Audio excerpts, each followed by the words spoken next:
और चलिए बड़ी खबर सामने आ रही है पश्चिम बंगाल से, उसका रुख कर लेते हैं। पूर्व सीएम ममता बनर्जी का गंभीर आरोप है, मुझे हाउस अरेस्ट किया गया। घर के बाहर भारी पुलिस बल तैनात, जहां प्रशासन से उन्होंने आधिकारिक आदेश मांगा है। ये बड़ी खबर देखिए, ममता बनर्जी हाउस अरेस्ट हैं। पश्चिम बंगाल की पूर्व मुख्यमंत्री ममता बनर्जी ने राज्य पुलिस पर गंभीर आरोप लगाए हैं।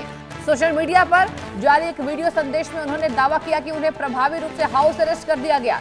ममता बनर्जी ने कहा है कि वह बारुईपुर में हुई घटना के बाद पीड़ित परिवार से मिलने जाना चाहती थी, लेकिन उनके घर के बाहर बड़ी संख्या में पुलिस और अर्धसैनिक बल तैनात कर दिए गए। ममता बनर्जी का आरोप है उनके घर के सामने रूट मार्च कराया जा रहा है और सीआरपीएफ, महिला और पुरुष पुलिस कर्मियों समेत बड़ी संख्या में सुरक्षा बल मौजूद हैं। उन्होंने सवाल उठाया है कि जब इलाके में धारा 144 लागू नहीं है तो उनके घर के बाहर इतनी भारी पुलिस बल तैनात क्यों कर दी गई, क्या कर रही है पुलिस। उन्होंने कहा कि यदि वास्तव में उन्हें हाउस अरेस्ट किया गया है तो प्रशासन इसकी आधिकारिक अधिसूचना जारी करे। आगे बताती हूँ, ममता बनर्जी ने यह भी आरोप लगाया है उन्हें जानबूझकर बाहर निकलने से रोका जा रहा है, जबकि अन्य राजनीतिक दलों को रैलियां और बैठकें करने की अनुमति दी जा रही है। उन्होंने दावा किया है कि उनकी पार्टी को निशाना बनाया जा रहा है और राजनीतिक भेदभाव किया जा रहा है। साथ ही उन्होंने कहा कि वह स्वयं पीड़ित परिवार से मिलने नहीं जा सकी, लेकिन फोन पर परिवार के सभी सदस्यों से बातचीत कर रही हैं। फिलहाल ममता बनर्जी के इन आरोपों पर राज्य प्रशासन या पुलिस की ओर से कोई आधिकारिक प्रतिक्रिया सामने नहीं आई है। तो देखिए, पश्चिम बंगाल के दक्षिण 24 परगना के बारुईपुर इलाके में एक जघन्य अपराध को अंजाम दिया गया। 12 साल की बच्ची के साथ पहले रेप करते हैं दरिंदे, उसके बाद उसकी हत्या कर देते हैं और शव को बोरी में पैक कर देते हैं। आप सोचिए पश्चिम बंगाल में चल क्या रहा है। पश्चिम बंगाल में एक बार फिर से वाद विवाद हो रहा है, पलटवार, क्योंकि ममता बनर्जी यहाँ पीड़ित परिवार से मिलने जाने वाली थी, लेकिन उसके पहले ही उनका ये आरोप है कि भारतीय जनता पार्टी की वजह से मुझे हाउस अरेस्ट कर दिया गया। जब धारा 144 इलाके में लागू नहीं है तो क्यों मुझे हाउस अरेस्ट किया गया, क्यों मेरे घर के बाहर पुलिस फोर्सेस को तैनात किया गया, अर्धसैनिक बल की मौजूदगी क्यों है वहां पर। हालांकि मैं फोन पर टेलीफोनिक जानकारी ले रही हूं कि आखिर पीड़ित परिवार का क्या कहना है। आपको बता दें, एक 12 साल की नाबालिग बच्ची जो बेचारी घर के बाहर निकलती है अपने घर के सामान को खरीदने के लिए, खाने पीने की वस्तु लेने के लिए वो जाती है, तभी उसे अगवा कर लिया जाता है। पश्चिम बंगाल में दिन दहाड़े ये चल क्या रहा है। हालांकि सरकार पर निशाना है, लेकिन शुभेंदु अधिकारी ने साफ कहा है कि दोषियों को बख्शेंगे नहीं, कड़ी से कड़ी सजा सरकार देकर रहेगी। और देखिए, यहाँ पर कानून भी देगी। सरकार ने कहा कि हम पूरे मामले में तहकीकात करवा रहे हैं, उसके बाद कानून के हाथों में है कि आखिर वो दोषियों के खिलाफ क्या कार्रवाई होता है, नजर आता है। पूर्व सीएम ममता बनर्जी का यह बड़ा आरोप है।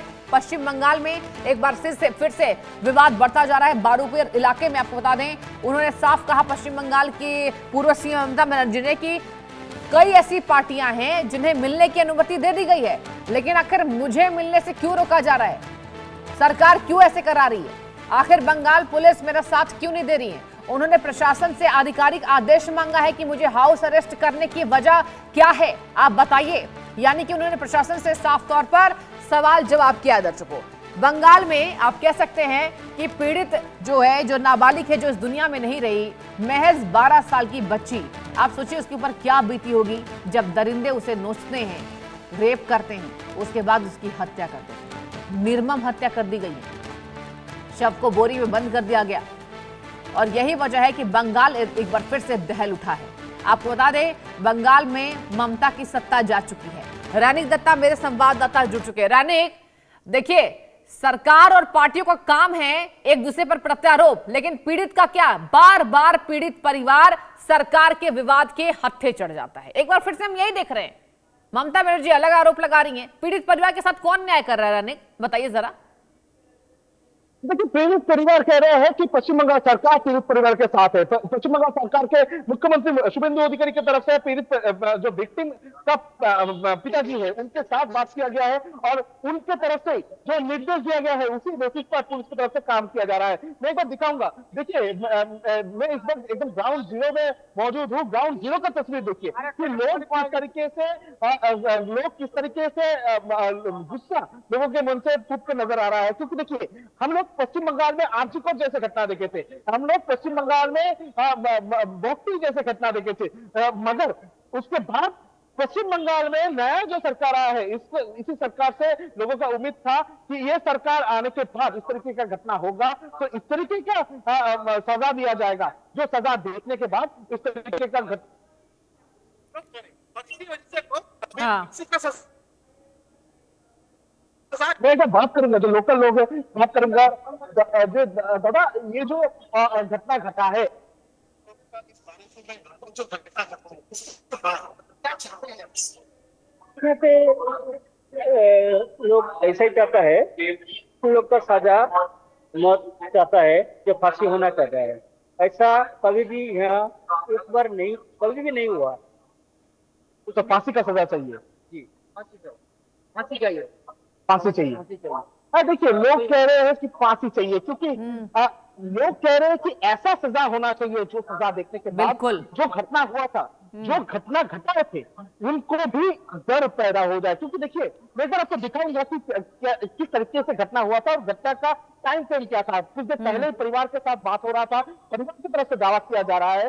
देखिए, ये जो एरिया है, ये विक्टिम का घर का एरिया है। इस जगह में विक्टिम रहते हैं। तो इस जगह से करीब साढ़े 4 बजे, शाम को 4:30 बजे विक्टिम घर से निकली थी।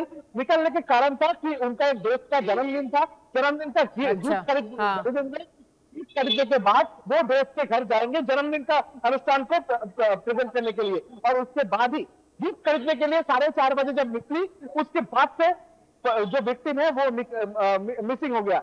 और वही एक्यूज ने दिखाया कि किस जगह पर इस बच्ची के साथ जिन्होंने हरकत किया गया, गैंगरेप किया गया, उसके बाद किस जगह पर फेंका गया। यानी वो तालाब, यानी जिस जगह मैं दिखाऊंगा, ये जो रास्ता है, इस रास्ते से करीब 1.5 किलोमीटर दूरी पर एक जंगल है। उस जंगल पर बच्ची को ले जाने के बाद उसके साथ ये जिन्होंने हरकत करके। चलिए ठीक है रानी, आप जरा नजर बना के रखिए इस संवेदनशील मुद्दे पर। बहुत शुक्रिया ग्राउंड जीरो से तमाम जानकारी हम तक साझा करने के लिए। बढ़ते आगे। 3